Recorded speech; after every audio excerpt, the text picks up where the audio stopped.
pure pickle.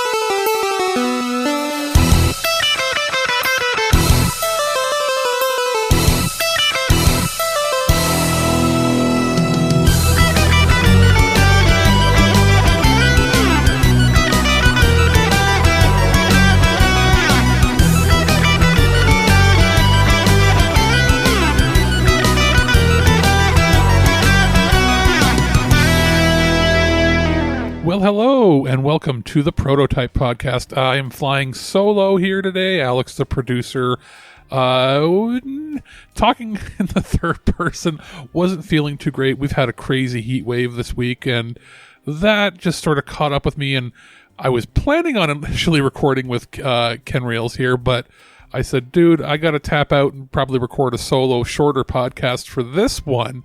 And then in the next week or so, we'll get together with Birdman and do our larger E3/Summer Game Fest / whatever you want to call it, State of Gaming podcast, where we round up everything that we saw in June for, you know, the rest of the year coming up and into the new year, with all the goods, all the bads, all the ups and downs and everything there. And as we said last time when we were talking on whatever day that was, we were waiting on Nintendo to do their Nintendo Direct before we would get back together and discuss, the last bit of, the trickles end of Summer Game Fest stuff, which would have been Ubisoft. I guess a little bit we're going to sprinkle into the Dragon Age EA stuff, because EA didn't really show anything else. They didn't show any sports titles or anything, so it was just kind of a debacle there, which we'll talk about, I guess, when we all sit around together.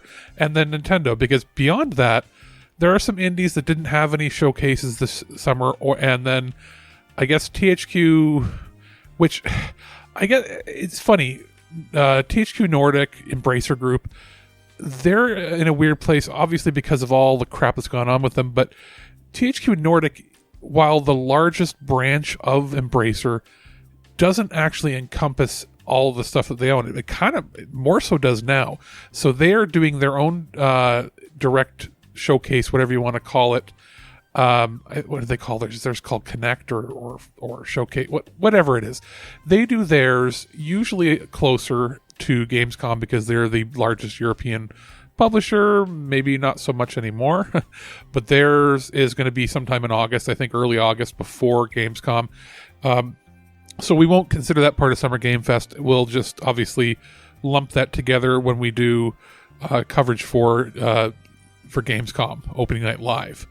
Unless something crazy they announce beforehand, we'll probably just lump those two together into one. Now, as far as anything else is concerned, the indies or independent or medium-sized publishers, some of them didn't really show much. Maybe there'll be more stuff at a Sony showcase, a proper showcase closer to that time period, because they got to announce that PS5 Pro at some point, right? So this is sort of just the scraps and tail ends, because mostly this is a Nintendo. We're going to want to have a larger discussion, obviously, with everybody here. So with Ubisoft, my notes were pretty simple with it. I can make myself known here that this was not a good showcase. It did happen to have a couple interesting things. They had an audience. It seemed like they filled it with their own staff, though. It was kind of the old Bethesda style, everybody clap like barking seals sort of thing.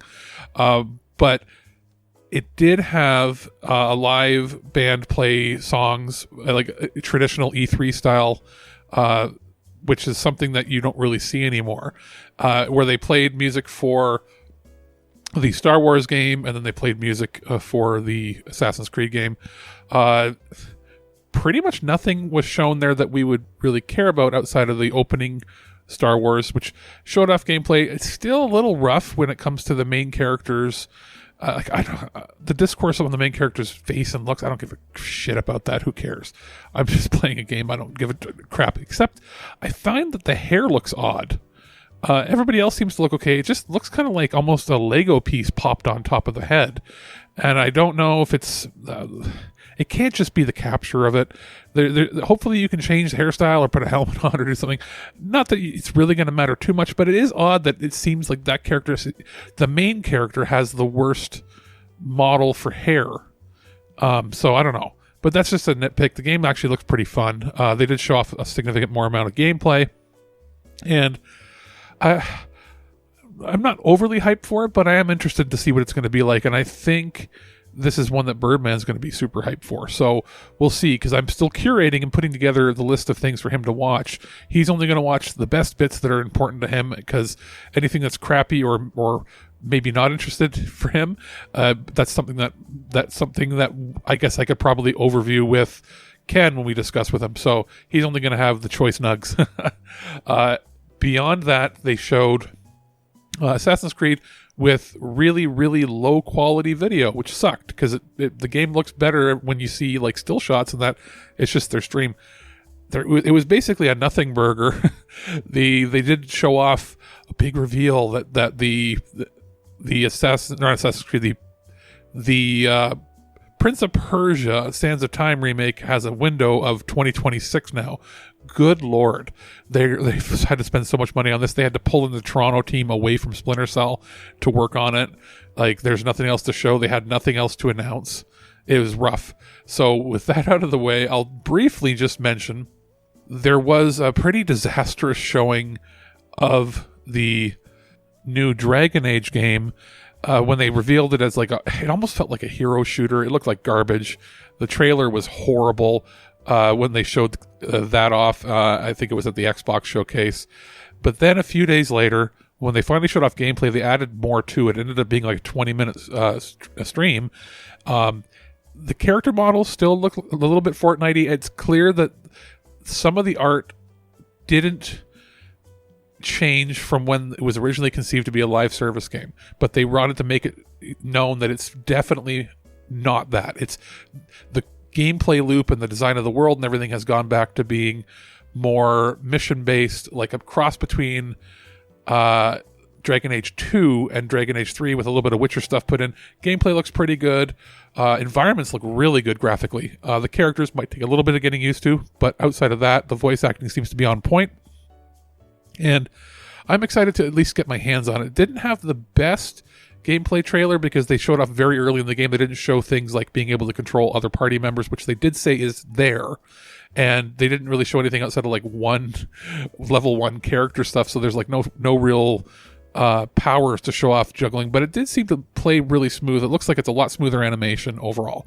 So that's something I'm going to be purchasing, at least to keep an eye on. It might be something that I rent. It might be something, I'll look at going to my library maybe if it looks bad, just borrow it or something. But it's something to look at. And then we had the nothing for almost a week. And finally the Nintendo Direct happened. And there's so much we can gush about in this, but we're going to save a lot of that, I think, for our discussion, because this is the one showcase that Birdman watched live because he was up early. He had to do an interview. And he's like, hey, I got time to watch. I'll watch. And he goes, oh, my God. So he ended up loving it. I'll say what was announced here. Mario and Luigi Brothership, a new Mario and Luigi game, the first one in like 9 or 10 years. Cool art style. They introduced what appears to be Mario, instead of like boob jiggle physics and butt physics and you see in fighting games and a lot of anime games, he's got big tummy Italian plumber jiggle physics. Because he'll jump and bounce and then his stomach jiggles like Homer Simpson or something, which actually looks pretty kind of cool and funny. They showed off Nintendo World Championships NES Edition with some extra gameplay modes, things like speed runs for entire games in it, not just little challenges. Fairy Tail 2 was coming. Now, I don't know. This includes the final arc. Now, I played Fairy Tail, the RPG that was the turn-based RPG. There's not been really any clarification as to whether or not this Fairy Tail 2 is a sequel to that, because it's an action RPG. It doesn't seem to have the same battle system that the turn-based one had. So I don't know. Like it seems like it's a sequel, but they went with an action system. Whatever. It could be fun. I still don't like that they didn't pay for voice acting for it, but it seems like that's the thing that Namco Bandai does. Like they very rarely have English voice acting for any of their anime games anymore. Fantasian is now retitled Fantasia Neo Dimension. That's coming. Very excited about that because it's finally no longer locked to Apple Arcade Plus. Plus, it also has new voice acting difficulty modes because it was known to be overly difficult, and now they've added a normal mode in quotes. Nintendo Switch Sports got an update to include basketball. To be honest, who cares? Mio Memories in Orbit was shown. That looks like Nintendo Switch Ori if done with a pencil sketch art style. Interesting. That's got a 2025 release window. Disney Illusion Island got an update with a new mode for mystery detective stuff. Kind of neat looking, if you like that. Hello Kitty Island Adventure got shown, and I think that was an Apple Arcade exclusive as well that most people didn't know about. I didn't know about it, but the joke going around is that's the game essentially that Butters talked about in South Park like 20 years ago when they were doing the World of Warcraft episode that he played and everybody else was playing Warcraft. So it's come true. It's almost like when the Simpsons would predict things ahead of time. Looney Tunes Wacky World of Sports, it looks like Space Jam meets NBA Jam, but done by Game Mill, so it's probably going to be crap, unfortunately. Among Us got an update. That was, I think, the trailer that accidentally went live early that explained that people realized when the Nintendo Direct was going to be. So whoops on that. Farmagia, whatever it is. That's the Marvelous game. It looks a little better. We talked about it earlier on the Marvelous Showcase, but it's looking kind of switchy, kind of rough. Donkey Kong Country Returns HD. It's finally getting ported. Now it's apparently porting the 3DS version in that it has the extra levels already in it, just obviously in a 2D version. In HD, coming January 16th. I would have thought they would have used that to fill out some of the holiday season, but it looks like it's going to be there to bridge the gap. I wouldn't be surprised if this launches January 16th. It says 2025. If shortly after that is when we're getting a Switch 2, and then that they might do a bundle on Switch 2 where on the card or something it comes with HD and the Tropical Freeze on one thing together as a bundle or something. Or you get a free download of it. They might do something like that. Dragon Quest 3 HD 2D remake finally got shown off. It's got a November date. I've already put in a pre-order for it because I don't think I'm getting a review copy of it.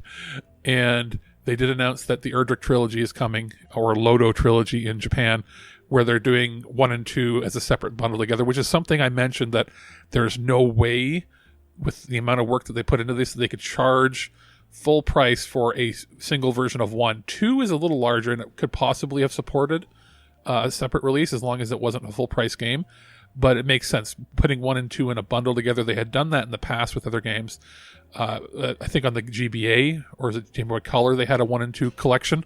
That's something that you'd have to do. Now, they might eventually bundle them all together in some, special box set, but as it stands, 3 is coming this year, and then 1 and 2 is coming next year, which is smart because 3 is the prequel that sets up them. It was never, and originally they had 1 and 2, and then 3 came out, and they're like, it was one of the first times they did a prequel in a game series, period. But it was the size of basically the first and second game combined. So it makes sense that that's how they're putting them out. Instead of, if they put them all 3 in one big set, you would end up with a full, in Canada, $90 game. And that's not the case here. I believe this is a $64 or $69 game. I think something like that. Maybe $79. It depends on the price points, but it's not a full price game for Dragon Quest 3. And I would assume it's going to be the same price point for 1 and 2. And that's the same price on all platforms. I'm going to play it on PS5 because Switch is not going to do it justice, I don't think. Now, Funko Fusion, who cares? Louis just mentioned 2HD got a little more shown off. Neat. The Denpamen, the new Denpamen. I remember playing that. It was a 3DS, what is it, the DSi or 3DSiWare, whatever you want to call it, game. Weird. Interesting that they got a new one coming. I think it's free to play, and it also says it's not going to just be exclusive to the Switch console, so it's going to be on other platforms at some point. Metal Slug Attack Reloaded, I think that is originally a mobile game that's getting a non-gacha version on the Switch, and it's a sort of tower defense deck building game in the Metal Slug universe. Darkest Dungeon 2 has already been out. Nintendo Switch Online plus expansion pack that had an update. Zelda Four Swords, what is it? The Metroid Zero Mission, Perfect Dark, and Turok. Okay, a lot of people are going to be happy about that, but it's not anything out of the ordinary that we wouldn't have expected, to be honest. Phantom Brave Lost Hero, that's interesting. It's another Phantom Brave game, and not just as was done on the Wii, where it was a PS2 port, or then they had that version ported in a collection on the NES collection on the Switch. This is a brand new game in that series, which is kind of cool. Looking a little rough on the Switch. Bad aliasing, just overall kind of looking like a Flash game there, but I know it's going to play better on other platforms. We're really at the end of the Switch life cycle. The Marvel vs. Capcom Fighting Collection Arcade Classics. A lot of people are going to be happy for this. Birdman basically blew a stack over it. That is all of the MVC games up until, not the third one, but like all the original arcade ones. And they're also including Punisher in there. And it's going to be, I think, 40 50 US, something like that. I know he said he's going to buy it on every single platform. So maybe we'll do some gameplay parties. Maybe we'll stream that or something at some point. Mario Party Jamboree, which is the new Mario Party game. It actually looks decent. It looks better than the last few Mario Parties. So maybe we'll dig into that when we have our larger form discussion. Legend of Zelda Echoes of Wisdom. A Zelda game where you play as Zelda for the first time since the CDI like 35 years ago. Pretty neat. That's one I'm going to keep my eye on. I'm going to talk to Nintendo to see if we can get a review copy or so of it, because that's the kind of Zelda that I actually like, is the top-down style, the traditional style, and it has just enough of the flavor of the do-it-your-own gameplay that Breath of the Wild has, but without needing like a freaking engineering degree. Just Dance is still alive, but apparently only got shown here at the Switch showcase. I'm assuming that it just wasn't enough content. It's probably just a new roster of songs, sort of like a legacy edition. That's why they didn't show it at the Ubisoft event. Lego Horizons Adventures got shown off, and it looks decidedly a lot more like the traditional Lego games when playing on Switch, because it doesn't have any of the bells and whistles of all the stuff that you can do on the PS5. Stray's getting ported. It looks like a visual downgrade, but not that it's losing the aesthetic and feel, which is good. Tales of the Shire, Lord of the Rings game looks like garbage. Ace Attorney Investigations Collection, which is a couple spin-off games that I think one only was released in Japan previously, so that's coming. Cool. I think that means pretty much every Ace Attorney game is now available, I think, on the Switch. Pretty much all on one platform. They might do eventually like a big collection of all of them at some point, maybe. 100 Line Last Defense Academy. That's the Danganronpa people making a ridiculously weird, I guess, tower defense strategy visual novel hybrid. Keep an eye on that. It's going to be weird. Romancing Saga 2, Revenge of the Seven, a full remake in what appears to be a hybrid of the more modern Saga, was it Scarlet Grace or whatever the newest one was, Battle Engine, but with the graphics a little more similar to, I guess, like the Visions of Mana series, maybe. Like it's interesting. They had done remakes of the Saga series or the Romancing Saga series for PS4 and PC and everything, where they took like 16-bit graphics for the sprites. They like doubled the sprite size and then made like really PS2 era backgrounds and HD in the background. It was sort of like the pixel remasters, but not that kind of quality. And I played through the second. Did I play the first and second one, or did I play the first and third? I beat one or two of them. I don't remember the story being like this, so it looks like it's a reimagining completely of the story, with just much better graphics. Not obviously like full end, but like it's a AA title, but looks much more like a AA title than an indie title like the previous Romancing Saga remakes had. And then they finished off the show with Metroid Prime 4 Beyond, which looks real, obviously, because they showed the gameplay, but it also looks like it's not playing on Switch in that trailer. It looks like it's playing on next. Like people are like, oh no, they could squeeze it out on the Switch. I really don't think that was playing on the Switch. I think it will have a mode that works on the Switch in 720p or 540p, and it's going to look like garbage. It won't look as good as this. This looked like 60 FPS, 1080p with some bells and whistles on. This looked like it was playing on the next gen hardware, and they just had to wait till it, like, you'll get a date for this for the day that the new system launches, and it'll be playable on both. I guarantee it. So that's pretty much it. This is a shorter episode. It is what I initially intended, which was a proper prototype mini-sode, just to give some initial thoughts on it, versus the long-form ones, because there was a lot of stuff to talk about when Ken and I were doing these different day recordings. And like this is going to come out, I think, same day I record this. It sort of covers the last little bit of stuff that we didn't get a chance to talk about because they hadn't aired when we were doing our daily coverage. And we'll have a few days to sort of just decompress, go back to our regular programming, because we've had, I think, 17 podcasts in the last 20 days or so, which is pretty awesome. Just to pat ourselves on the back. It's kind of fun for something that, we usually do 1 to 2 a week, and this was a fair bit. This felt a lot more like the traditional E3 coverage stuff that we used to do back in the day. So we're going to get back to collecting all the best stuff. We're going to talk as a long form discussion. It won't be like a crazy long podcast, but it's probably going to be upwards of 2 hours that we end up talking on things. Birdman and I should be having either a regular show or a new or review show coming out on our regular time slot this week. And as we get into the middle of summer, we have some projects ready to go that we're editing at the process right now, and we're going to have content coming, because I'll be taking my break come August for a few weeks.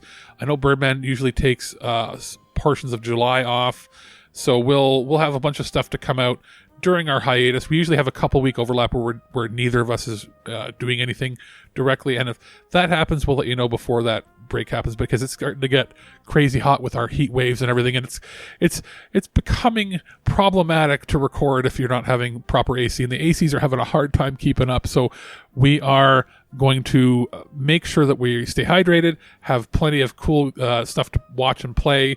It looks to me right now, from my cursory look at everything here, it looks like a pretty strong year, very strong for indie games, and we still have to see if Sony really has anything beyond a couple cool games on the horizon for the next 6 months to a year. We'll know, I guess, whenever they do their next state of play. I guess it would be the Sony showcase.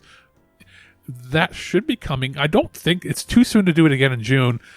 I would assume that something that comes in August or September, very, very close to either right before, during, or right after Gamescom.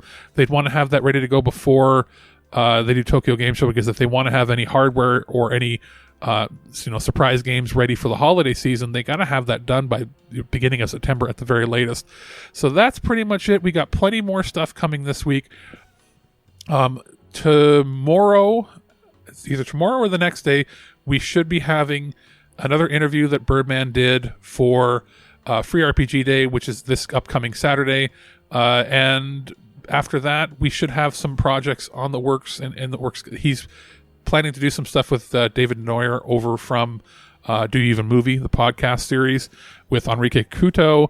We've got some new prototype coverage, obviously, coming.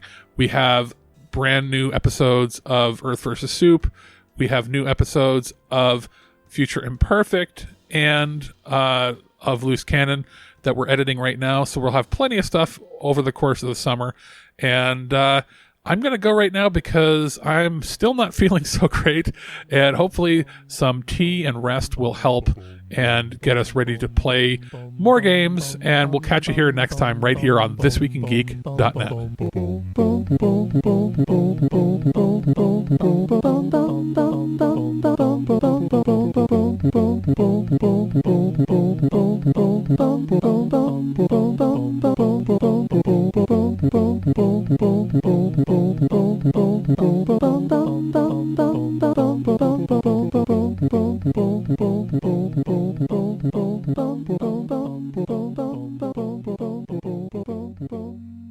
At no point in your rambling, incoherent response were you even close to anything that could be considered a rational thought.